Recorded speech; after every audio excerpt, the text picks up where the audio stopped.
শোনা চাই। তাই তাই তাই মামা বাড়ি যাই। মামি শোনালো গল্প পড়ে আমরা ঘুমিয়ে যাই।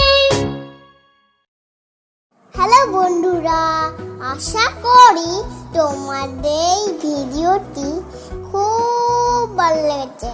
আমাদের আরো মজাদার ভিডিওগুলি দেখতে হলে এক্ষুনি সাবস্ক্রাইব করো। বাই বাই বন্ধুরা।